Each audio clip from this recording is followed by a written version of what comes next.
حضرت رومی نے مثال دی ہے، ایک بادشاہ کے پاس نا دروازے پہ ایک عورت مانگنے آئی، فقیر نہیں، بادشاہ کو پسند آ گئی،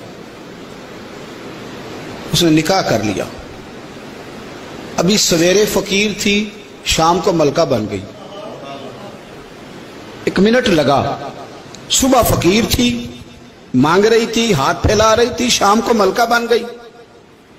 بڑا اعزاز دیا بادشاہ نے، بڑا نوازا، 20 کنیزیں، کام کرنے والی، مال دولت سارا کچھ۔ لیکن وہ بی بی روز روتی، کبھی مصلے پہ بیٹھ کے روتی، کبھی قرآن پڑھ کے روتی۔ صبح سے شام تک 20 دفعہ کنیزیں دیکھتی تو روتی۔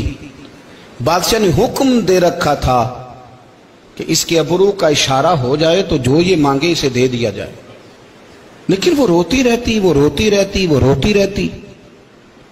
ایک دن جو کنیزوں میں سے ذرا سیانی تھی وہ آ گئی، کہنے لگی بی بی بات سن، ہمیں نہیں سمجھ آتی کہ ہم غریب لوگ ہیں، مجبور ہیں، تنگ دست ہیں، بے اختیار ہیں، تو مالدار بھی ہے اور با اختیار بھی ہے اور موج میں ہے، تو روتی کیوں ہے؟